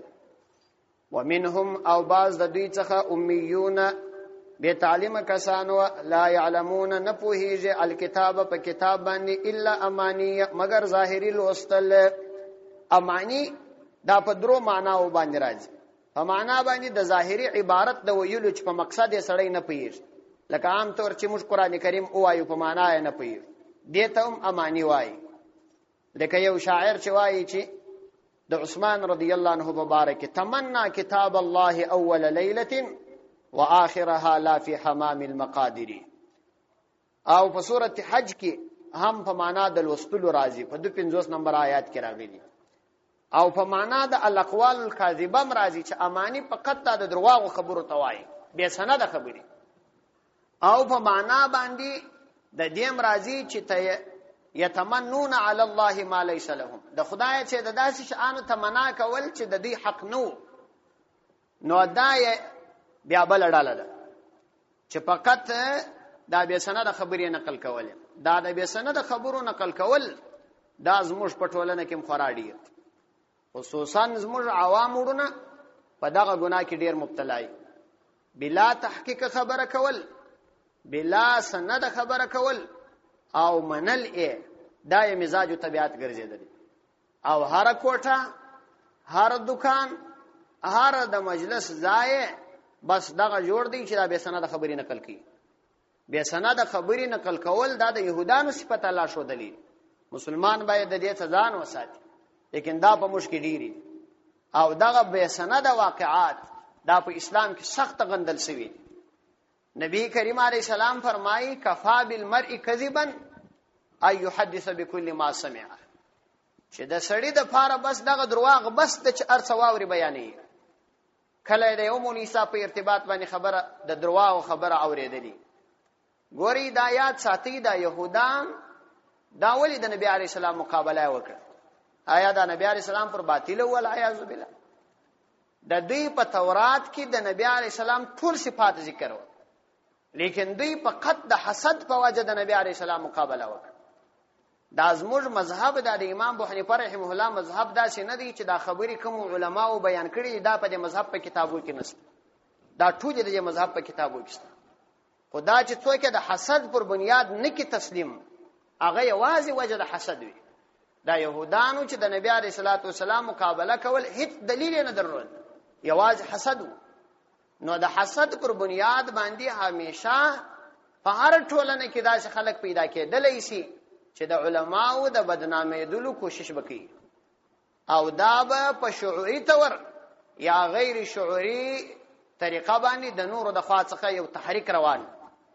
نو د مؤمن د فاره دا نه د پکار چې د دومره لا شعور او دومره بے فکره او دومره بے احساس وګرځيږي چې د خپل دکان د کاروبار په باره کې خو ډیر فکر کوي، د تاجرانو سره مشورې کوي چې په کم کار کې ما ګټه ده. خو د دین په مسائلو کې د علماو په شان کې بلا تحقیق خبرې نقل کوي. سره د دې چې هغه علما د داغه شار علما دی پیژني او دی ورتللی شي داغه څخه دا مسله پښتای شي چې مولوی صاحب داغه مسله دغه شي په بازار کې ځینې خلک وایي دغه شي ده کنه ده. دا هغه عالم د ملګرو څخه د اشعار عالم وي دی پیژني دا غوڅ دی دا پښتنه کوي سم ګردانه کوي. دا د يهودانو صفت دی. مؤمن باید د دې ځان وساتي. او ګوري داغه به سند واقعات دا د درواغو قصې همیشه د عادي اسلام روح لمنځوړي او دا د دین اساس لمنځوړي. په دین کې کدا به اساس او به سند کیسه راللې نو خدا بیا موږ ته نه معلومیږي چې دا د نبی عليه الصلاه والسلام کول دی او یو چا د ځان جوړ کړي. عبد الله ابن مبارک رحمه الله وايي الاسناد من الدين، دا سند بیانول، دا مسله مسند مسله بیانول دا د دین خبره ده. لولا الاسناد لقال من شاء ما شاء، کدا اسناد نه وای دا سند نه وای نو هر چا چې څه غوښتل هغه به بیان کړي وای، عربي جملې به سره جوړې کړي وای، په نبی عليه السلام پورې به تړلای. خدا علما و چې سند لازمي کوي او د هر سړي احوال وکتل چې دا به دغه سي عالم وي، دغه سي قوي حافظه وي، او چې کله لږ کمزوري پکښ راغلي دی وای دا ضعیف دی. ولی وای دا عبد الله ابن مبارک رحمه الله بارک راضي چې چا داغه څه پښتنه وکړه چې ته دا وای چې پلانې سړی درواغجن دی، پلانې کذاب دی، دا خو ته داغه غیبت کوي، بدی بیانې. نو دور تو ویل چې دا خبر از ما خوښه ده چې د قیامت په ورځ دی پر ما باندې دا عارضه وکي چې تا ما پسې د درواغجن خبره کړې و. خدا مې نه ده خوښه چې د قیامت په ورځ مې نبی کریم علیه السلام راونیسي چې راته وایي چې خلکو په ما پسې درواغ تړل او تا خلک نه راګرځول. ګوري په دې دین کې هر خبره مسنده بیانول پکار دي. دا زموږ مذهب دا اسی نه دی جوړ شوی، دا د قران او حدیث څخه راوتلی مذهب دی او دا ټول مسائل په قران او حدیث باندې ثابت. نو چې کله په دې مذهب کې هر مسله ثابته ده، ولې د مذهب د کلکو کتابو څخه حواله نه ورکو چې د ځان خبرې کوو؟ کزما یو مسله وی زه په حواله باندې ثابتوم خو په کتاب کې ذکر دی وګوره، نو دغه د ځان به سند خبرې دا غلطي دي او ډېری به سند خبرې زموږ په دا ټولنه کې رواج شوی دي. د اغور دول غندل د علماو ذمہ داری لري. مثال درته وایم، تاسو خپل واورئ. زموږ په دې کندهار کې یو شاعر تیر شوی دی، وس وفات شوی دی، الله دې رحم فروي کې قبر دې الله د نور ډک کې د ټولو مړو سره. دا شاعر د سید عبد الخالق په نامه باندې تیر شوی. خدا خو یو شاعر او عالم نو دی، شعر جوړ کړی دی. بیا په کندهار کې یو مشهور غزلچی د عبید الله په نامه باندې هغه ویلی، تاسو ټول اوریدلی دي. دا چې عمر رسیده دی هغه کسانو په ټول اوریدلی. په دې شعر کې د نبی علیه الصلاۃ والسلام یو حالت بیانې چې پیغمبر علیه السلام بدو جبرائیل علیه السلام ورتلاغلی چې ستا خوب دی عبادت تا پرې شوی پر غفلت. نو الله پاک وایي چې ستا امت سوځم په اور د سقر خلاص بنسي یو بشر. نو پیغمبر علیه الصلاۃ والسلام د غم څولاړي یو دشته په یو غار باندې ننوتی. ال تدری ورځې د یو چوپان میژو خورک نکاوه، صحابه کرام پریشان و، بیا سیګر زیدله. درې ورځې بعد پیدا کړي. بیا حضرت ابو بکر رضی الله عنه ورته ویل چې ما صداقت کړی دی، دا ستا امت ته ورکوم. حضرت عمر رضی الله عنه ول چې ما عدالت کړی دی، دا ستا امت ته ورکوم. حضرت عثمان رضی الله عنه ول ما قران جمع کړی دی، دا ستا امت ته ورکوم. علی رضی الله عنه ول ما غزاګانی کړی دی، دا ستا امت ته ورکوم. بیا فاطمه رضی الله عنها راغله، دا غې د پوړنی په برکت الله عزوجل دا امت رو بخښ. تاسو ګورئ دا قصه مشهوره ده، دا تاسو اوریدلې ده او دا خالص دروغ. یو کو تاسو ګورئ د نبی کریم علیه الصلاۃ والسلام څومره لوړ شان دی. نبی علیه السلام فرمایي چې زما کله دا زړه اوغواړي چې زه یو څو ځوانان راجمع کما د هغو خلکو کورونه وروسوځم چې د جماعت مانځه ته نه حاضرېږي. دغه درې ورځې دی پیغمبر دغه لمونځ ولې نه کاوه؟ دا درې ورځې مسلسل دی پیغمبر دی د جماعت لمونځ پرېښی و. دا درې ورځې مسلسل دا د خدای پیغمبر ته چې کوم معلومات راتلل د دې امت معلوماتو کې اضافه راوستل و، دا د ذمہ داری و، دا د دعوت کار دا یې پرېښی. تاسو ګورئ دا د پیغمبر علیه الصلاۃ والسلام عزت دی او کله الله د پیغمبر اهانت دی. موږ ورته ناست وژنه مو ورته نیولې بس اورو و عجب بزرګ غزل. دا بزرګ د کومې خواله د دې څو ورسته ګوري اول دا څونه غلط خبره ده. اوس نو بیا نبی کریم علیه الصلاۃ والسلام فرمایي الطهور شطر الایمان، پاکی د ایمان جز دی، نیم ایمان دی. درې ورځې پیغمبر علیه الصلاۃ والسلام په دې غار کې پروت دی العیاذ بالله او دسې چیرې د کالو حفاظت د بدن حفاظت دا پاتو. الان کې د نبی کریم علیه السلام څومره حساس طبیعت وو، دومره حساس طبیعت وو چې د بدبوئی څخه په مترونو مترونو لري اوسېدی. یا ارګړې نه ملائکه وګزارو سره او فرمایي چې موږ مسجد ته دی هغه څوک راځي لانه د مسجد څخه منع کوي چې دا بدبوې شی وخوري. څومره مبارکه ژوندۍ و. اوس 3 ورځې مسلسل پیغمبر علیه الصلاۃ والسلام دلته پروت دی. العیاذ بالله. د دې څو ورسته راسي دا درېم غلطی ته. بیا راځي حضرت ابوبکر رضی الله عنه صداقت د الله عز وجل په دربار کې د صداقت د قبولیت خبر راغله ده کله نه راغله. او بل دا په شریعت کې یو اصل دی چې یو څوک خپل عمل بل چاته ورکړي دا کېدلی شي چې ما خپل عمل وربخښلی دی پلانیت. هر سړی خپل عمل ته خپل ضرورت لري. د قیامت په ورځ باندې هیڅ څوک یو روپی چاته نه ورکړي. الله فرمایي چې هیڅ څوک به چاته نشي ورکول. حتی هر سړی به د نفسي په حالت اخته. او بیا د حضرت ابوبکر رضی الله عنه عدالت د نبی علی السلام په ژوند کې څه ضرورت و دی ته پیغمبر علی السلام خپل پیغمبر او مسائل هغه حلول. ابوبکر رضی الله عنه خو نه خلیفہ او هیڅوک نو. دا رقم د عمر رضی الله عنه عدالت دا خو د نبی علی السلام د وفات وروسته معلوم شو. د نبی علی السلام په ژوند کې داغه عدالت چیرې وو هغه چیرې حکومت وکړي. د حضرت عثمان رضی الله عنه قرآن را جمع کېدل خو د نبی علی السلام په ژوند کې د قرآن نازلېدل نه او پرسوي څنګه را جمع کړي. د نبی علی السلام په ژوند کې قرآن کریم کامل سو د وفات سره سم. بیا د ابوبکر رضی الله عنه په ژوند کې داغه شو. د عمر رضی الله عنه په ژوند کې سره را جمع سو. عثمان رضی الله عنه بیا پر یو لغت را جمع کړ. اوس نو د 10 کال وروسته واقعا د نبی علی السلام په ژوند کې ورګډول دا بل درواغ. بیا نو د شیګانو عقیده خبرول چې د ابوبکر شان د عمر رضی الله عنه شان د عثمان رضی الله عنه شان د علی رضی الله عنه شان د څلور سور شان اهل سنت والجماعت عقیده ده چې در فاطمه رضی الله عنها افضل دي په مجموع کې. د دې څلور سور کسان شان معتبر نسو او زموږ د پښتنو پر رقم په پوړنی کې الله عزوجل دا امت معاف. او بیا الله عزوجل دا قاعده یې دی چې زه د یو بنده سزا بل ته نه ورکوم. کبل فرض العیاذ بالله پیغمبر علی السلام غفلت کړی وي نو د پیغمبر د غفلت په وجه امت ته ولې سزا ورکول کیږي. تاسو وګورئ دا د قران او حدیث او د یو عقل سره څومره ټکر خبرې دي. دا د ازمش په ټولنه کې عام وي کېدلې خلکو بغوږ امر ته نیولې وو. سیده پوهانو علماو او عوامو پوهانو برد کړي. دا څنګه د علماء نو دلته غو برد کړي ني او دیندار خلک نو غو برد کړي ني. په مجموع کې دغه ځینې شان و دا به بیانې دل خلکو به ویل د علماو د ذمہ داری د شدارت کوس کتا چې یو څوک ماته وایي شاه مولوی صاحب دلته نو علما نه و چې دا مسلې رد کړي وای دا خبرې مشتکړي وای.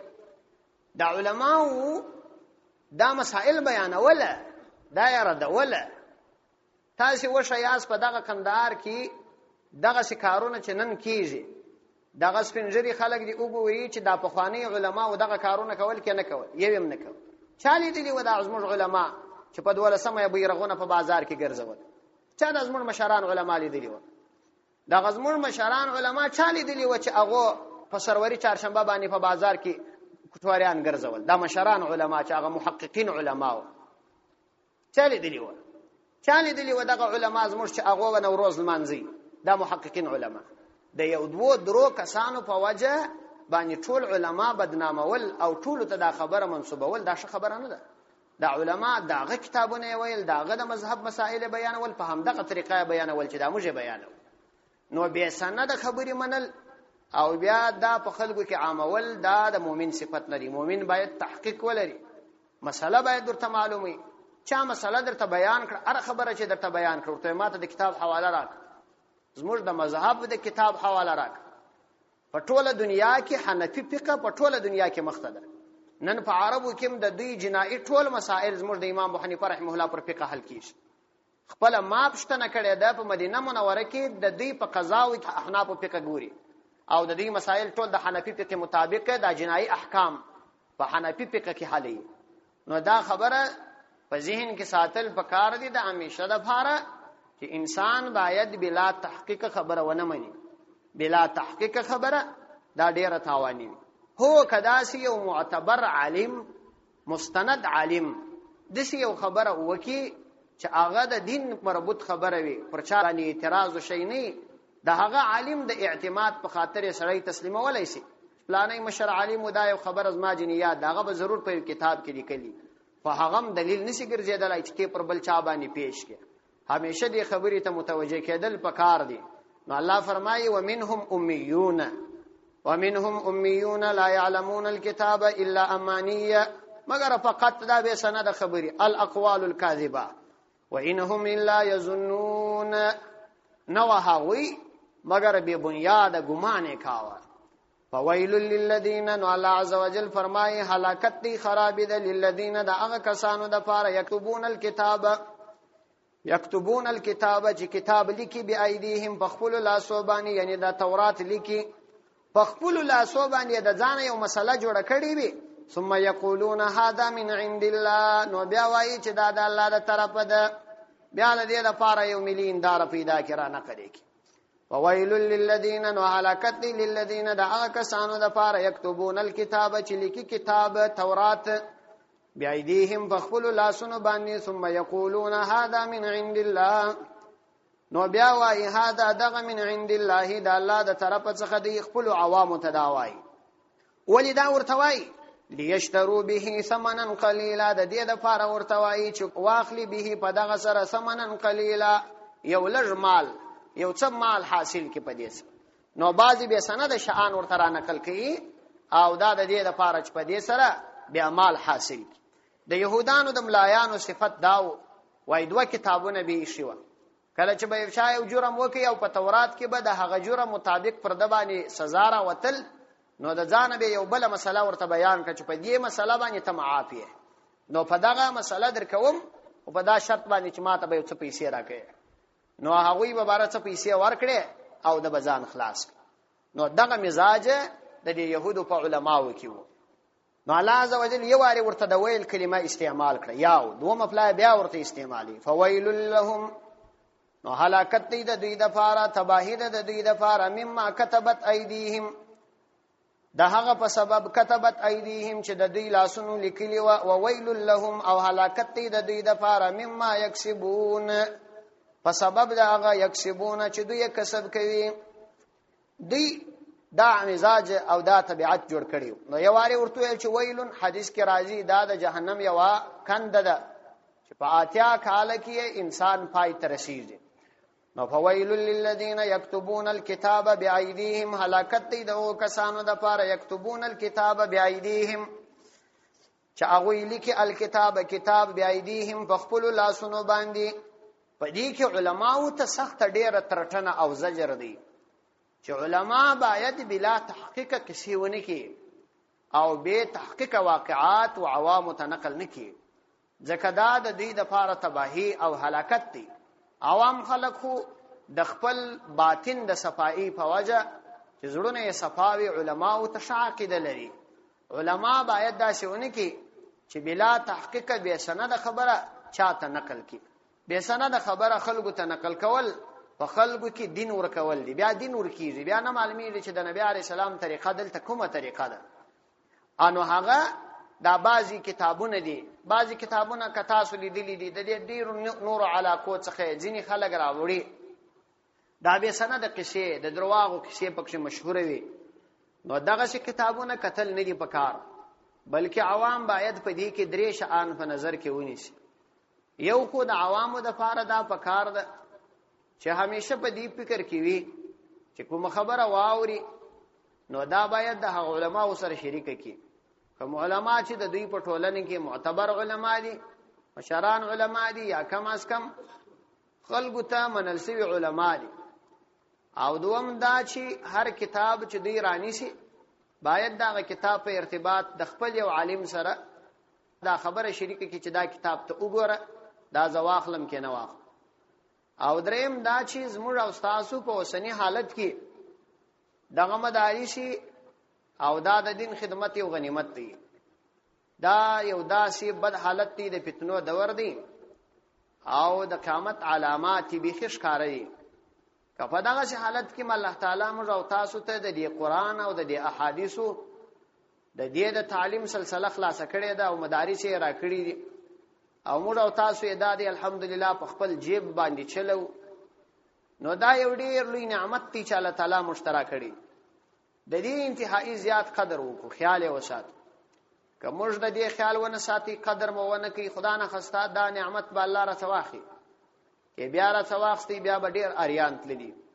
تاسو د خارجي نړۍ چې د مسلمانانو عمومي مرکزونه و، لکه دا عراق سو، دا غرکم دا مصر سو. دا مصر کې څومره لوی علما و، دا سوریه کې دا زموږ رد المختار چې لیکلي علامه محمد امین ابن عابدین رحمه الله، څومره لوی سړی دی. یعنی زموږ د متأخرین علما او معتمده فتاوا دا رد المختار دی، چې دا الدر مختار پر در مختار باندې بیا دا رد المختار پروت دی. دا د شام دی، شامی رحمه الله.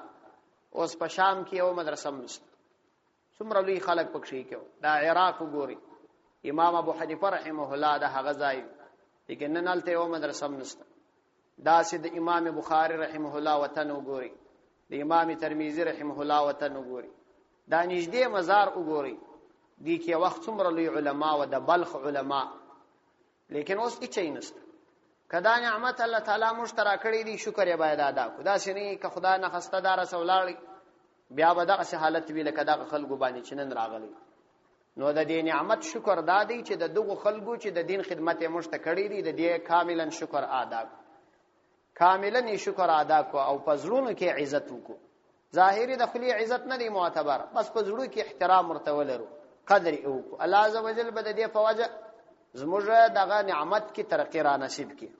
عوام ته دا پکار ده، علماء ته دا پکار ده چې همیشه مستند خبره په داسې کتابو څخه چې هغه په دې مذهب کې معتبر کتابونه د هغو څخه خپل عوامو ته پیش کی او هغه مسائل ورته پیش کی چې یقیني ثابت وي او د نبی علیه الصلاۃ والسلام طریقې دی. خو به له هغه دینداری کی، نو چې دینداری د خدای په دربار کې مقبول شي، هغه طریقه یې خوندوره طریقه ده، په هغه طریقه باندې وشي.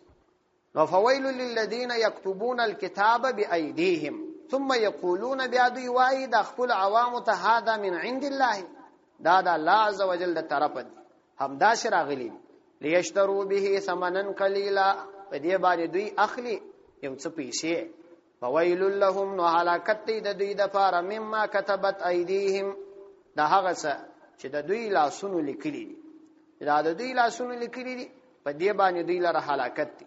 وویل لهم مما یکسبون، او هلاکت دی د دوی د پاره مما په سبب د هغه یکسبون چې دوی ګټي، یعنی کوم نغدي پیسې چې دوی لاس راوړي او د خدای د دین د کتاب په مقابله کې کی، نو دې د پاره دوی د پاره هلاکت. اوس نو دغه کار چې په دې عوامو کې وو، د دې يهودو په عوامو کې چې بلا سند خبرې منلې، او په علماو کې بیا دا غلطي و چې هغوی به سند خبرې د ځان جوړې سوي خبرې دا یې بیا خپل پیغمبر ته یا الله ته منسوبولې. اوس کبیل پر ځان خسته په مشکم دا صفت پیدا شي چې عوامو مو سند خبرې تسلیم کړي او علما مو د ځان جوړې سوي واقعات او نبی عليه السلام ته منسوبه کړي. نو خدا عین هغه صفات دي کوم صفات دي په يهودانو کې. نو ځکه د علماو د ذمہ داری ده د نبی کریم علیه الصلاۃ والسلام چې د خپل امت د دې بدعاتو څخه بند کړي دي، چې تاسو د بدعت مکوئ، دا ډیره لوی ګناه ده. وجه هم دا ده چې د بدعت په وجه سنت لمنځي. نبی علیه الصلاۃ والسلام فرمایي مبتدع قوم بدعه الا رفع الله بها سنته، یو قوم بدعت نه دی راایستلی مگر الله عز وجل د هغه بدعت په وجه سنت پورته کړي. که بدعت را لې سنت لمنځي خامخا، ولی د هغه سنت ځای بیا بدعت نشي. نو د دې بدعت څخه ځان ساتل ډیر ضروری دي. نو یو وجه دا و چې د دې علماو تعلیم ناقص وو، د دې يهودو د علماو د تعلیمات دا ناقص و، او بل دا مخلوط و، ګډ وډ و، حق او باطل سره ګډ و، نه معلومېدل. او بل دا چې د دوی په فهم کې د دې عوامو په فهم کې کمی و. نو د دوی د کم فهم څخه دوی دا استفاده کول چې خپل کار پر جوړو، خو هغه ته سیدین نه بیاناوه. په دغه صورت کې چې د علماو تعلیم ناقص وي او عوام کم فهم وي، نو لا محاله خلق به بنیاد خبري دا بنیادی خبري بولي. او حقائق واقعیه واقعي حقائق او دا شان لمنځوړي نو په دغه صورت کې به هیڅ کله بیا چاته حق ور نصیب نشي او خلق به دغه په وجه بیا په نفس پرستی علما به په خیانت او عوام به په شرک او په بدعت باندې اخته نو دغه سی وجه چې کله په خلکو کې رال دین بل منځي مولانا شیر علي شاه صاحب دا د دارالعلوم حقانیه او خټک شیخ الحدیث دی دا خپل قصه کوي چې په دارالعلوم حقانیه کې یو وخت د خلکو مزاج داسې جوړو چې په لمانځ کې کچا د تشهودي په وخت دا غوته پورته کړي وای نو هغه وږي خپل قصه کوله چې زما یو قریبو خپل پلار یاد کی کده بل چا پلار یاد کی چې خلکو یې دا غوته ورماته کړي و په دې تشهود کې دا غوته پورته کړي حالان کې دا په صحیح احادیث ثابت عمل دي لیکن کله چې په خلکو کې کم فهمي وي او تعلیم ناقص وي بس د خلکو ذهن خرابېږي د دې ځان ډیر ساتل پکار خو لله الحمد اوس خلق په دې مسائل باندې پوهیږي سره هم په خلاصي دي مسله مرته معلومه ما ته ډیر خوند راکې چې ما څخه یو څوک د مسلې حواله وغواړي زه خبره ورته وکم دی ما ته دا وایي چې مولوی صاحب کله کتاب حواله راک دا دومره خوند راکې چې هغه اندازه یې نه چې څومره خوند دا خبره ما ته راکې چې دی ما ته وایي چې مولوی صاحب کښ کې دا خبره ما ته په کتاب په حواله ثابت دي او کتاب معتمد کتاب دا نه چې یو ملي هنداره راکښ کړي یا نورنامه و دا ځینې کتابونه اوس خدا کتابونه خورا ډیر دا نورنامه و دعای قریبی و دغه شان وقالوا لن تمسنا النار الا اياما معدوده وقالوا لن تمسنا النار الا اياما معدوده قالوا اتخذتم عند الله عهدا فلن يخلف الله عهده ام تقولون على الله ما لا تعلمون وقالوا او دوی بویل دا د دوی څلورم خباست دي چې ځانونه مخصصین بالجنت بلل چې بس دای د ځان حق بلی چې تر ټولو لوی متقی او پرهیزګار زم کار بد عمل کوي بس ستاسو ګناهونه پر ما کوي د قیامت په ورځ مو جواب زوایم دغه صفت په دې يهودانو کې وو چې د عوامو ته به ویل چې تاسو هر بد کار کوي پروا نه کوي د قیامت په ورځ باندې د ستاسو ګناهونه د موږ پورته کوو او بل دا چې موږ په جهنم کې که وخت راو اول خو تیرونه کوم تیراونه یو څو ورځې دي مجاهد رحمه الله وايي چې د يهودانو عقیده دا ده چې دغه دنیا دا ټول وزر کاله ده او که الله عز وجل بالفرض مشت سزا راکړل نو د هرو زرو کالو په مقابله کې به یو ورځ سزا راکړي نو ټول ورځې چې سزا مشت الله تعالی راکړي دا به و ورځې وي او عبد الله ابن عباس رضی الله عنه وايي چې د دوی دا نظر چې زموږ مشرانو د هغه ګلګي عبادت 40 ورځې کړې دي ځکه موسی عليه السلام کو هتر کې 40 ورځې تیرې کړې انو 40 ورځې به الله تعالی مشت سزا راکړي نور نه راکړي نو الله عز وجل په دوه آیاتو کې د دوی دا خبره ردی چې دا خبره هیڅ کله نشي کېدای وقالو او دا يهودانو بنو دا هم ویل لن تمسنا النار الا اياما معدوده هیڅ کله به موږ مسنه کې النار اور الا اياما معدوده مگر د ګوتو په شمیر ورځي الا اياما مگر ورځي معدوده شمیرل سوي څو ورځي قل ورتوایا ای پیغمبر علیہ السلام اتخذتم آیاتاس اخستی دی عند الله دا الله عز وجل سره عهدا ستړون وعده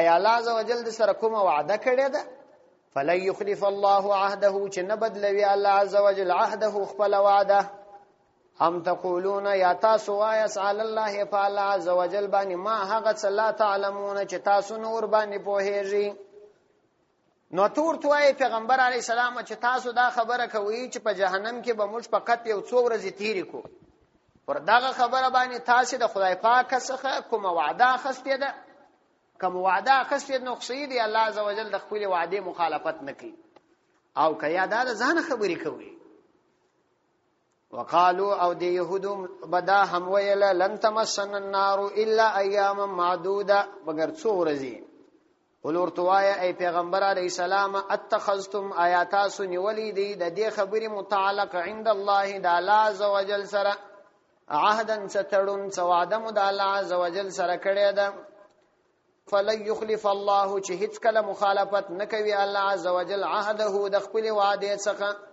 یعنی هیڅ کله نه بدلوي الله عز وجل عهده خپل وعده دا چې کوم وعده الله د سره کړی ده ام تقولون على الله یا تاسو وایس پر الله عز وجل باندې ما هغه خبرې لا تعلمون چې تاسو نه پوهیږئ په یا د ځان خبرې کوي نو دا یو وجه خو د دغه دوه څه ده یا به الله عز وجل د سره وعده کړي او یا به تاسو د ځان دا خبرې کوي نو کوم معاهده بني د دې څخه دا خبره معلومه سول چې يهودانو د حضرت موسی علی السلام دین آخري دین بلی او د موسی علی السلام شریعت یې منسوخ شریعت نه غني نو د دوی د دعوی حاصل دار اوتی چې دوی دا ګمان کاوه چې ګواکې دین عیسوی نه دی منسوخ شوی آشنو دین عیسوی چې منسوخ شوی نه دی نو په دې خاطر دوی ځانونه مؤمنان بلل او د نبی علی السلام او د عیسی علی السلام د نبوت څخه انکار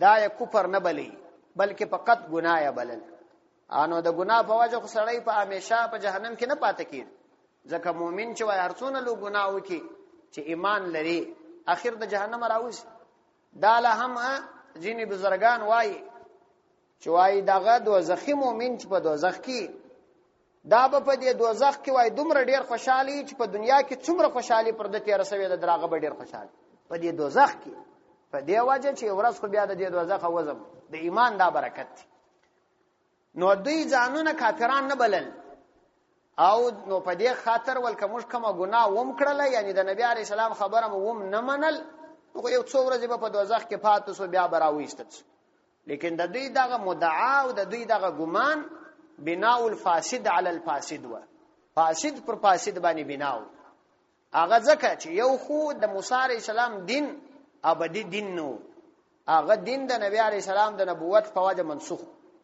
نو چې کله هغه منسوخ و د نبی عليه السلام پر ذات باندې ایمان راوړل د هغه نبوت تسلیمول دا فرض و کچا د نبی عليه السلام نبوت تسلیم نکي نو هغه کافر دی او د کافر د پاره د همیشه د پاره جهنم دی هیڅ کله را ایستل کیږي نه نو په دې سره د دوی دا دعوه غلطه ده دوی د همیشه د پاره په جهنم کې دي او په دې سره دوی کافران دي پر دې دوی هیڅ دلیل نشي پېښولای چې د نبی عليه السلام دین آخري دین نه دی او د عیسی عليه السلام دین ابدي دین دی هیڅ دلیل پر دې نشي پېښولای نو اوس الله قاعده ورته بیانې چې دا څنګه د چتاسه به څو ورځې په جهنم کې یاست او بیا برا استل کېږي بلکې قاعده ده بلا کسب سیئاتن بلا بلکې مناغتو کسب سیئاتن چې د بدی کسب وکي پدا سي ډول چې واحاتت به راوڅر خېدل پد سره خطیئته د ګنا یعنی عقیده يم د کافر و چې ګنا ور باندې راوڅر خېدل دا معنا چې عقیده يم د مؤمن نه و یعنی د نیکی هیڅ سلسله او شرفات نسوا اوس کې سړی ارڅونه بد عملي خو ایمان لري نو خو بدی نه د پر اثر خېدل ولی ایمان خو اړستان او ایمان خو خپل لو سرمایه ده او تر ټولو سرمایو لوی سرمایه ده نو هغه څوک چې بدی وکړله کسب سیئاتن چې بدی وکړل واحاتت به خطیئته او راوځ خېدل په د سره د بدی فاولائک اصحاب النار نو داخلهګه د اور خاوندان هم فيها خالدون دوی په دې اور کې د همیشه د پاره والذین آمنوا او هغه کسان چې ایمان یې راوړي وي او عملوا الصالحات نیک اعمال یې کړی وي اولئک اصحاب الجنه دا خاوندان د جنت او ایمان هغه معتبر دي چې پر نبی عليه الصلاه والسلام باندې راوړي نو دغه د جنت خاوندان دي هم فيها خالدون نو دوی په دې کې په دې جنت کې همیشه اوسېږي صدق الله